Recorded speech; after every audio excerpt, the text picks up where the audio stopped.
Paris Saint জার্মেইয়ের পৈসি training গ্রাউন্ডের বাতাসে এখন নতুন শিহরণ। বিশ্বজয়ের নায়ক এখন প্যারিসের মাঠে। ট্রফি জয়ের ক্ষুধা আর ক্লাবকে ইউরোপের চূড়ায় পৌঁছানোর অদম্য বাসনা নিয়ে বার্সেলোনা ছেড়ে পিএসজির তাঁবুতে ডেরা বেঁধেছেন স্প্যানিশ ফরওয়ার্ড ফেরান টরেস।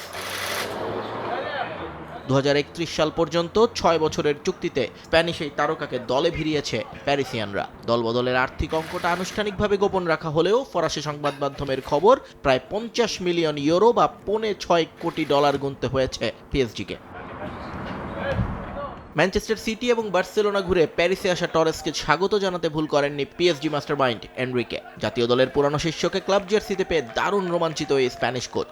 মাঠে আক্রমণ ভাগের যে কোনো পজিশনে মানিয়ে নেয়ার অসাধারণ ক্ষমতার কারণেই টরেসের উপর পুরো আস্থা রাখছেন তিনি। অবশ্যই আমি খুব খুশি। আমার মনে হয় আমাদের দল আরো শক্তিশালী হলো। ফেরান আন্তর্জাতিক মানের একজন খেলোয়াড়, যাকে আমি খুব ভালোভাবেই চিনি। আমাদের চাহিদা এবং কৌশলের সঙ্গে সে দারুণভাবেই মানানসই, কারণ আক্রমণের যে কোনো পজিশনে খেলার মতো দারুণ দক্ষতা তার রয়েছে।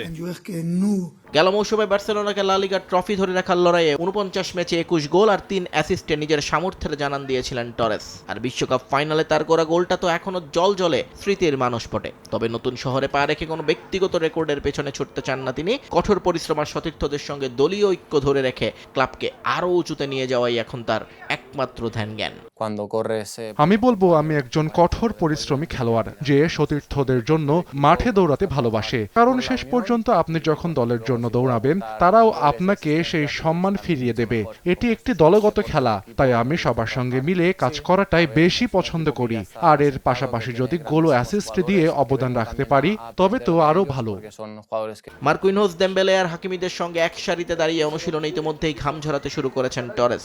এনরিকের ক্ষুরোধার কৌশল আর টরেসের গোল করার অদম্য তাড়না, এই দুইয়ের সমন্বয়ে পিএসজিকে এখন কোথায় নিয়ে যায় সেটাই দেখার বিষয়। নিয়ন মোহাইমিন, সময় সংবাদ।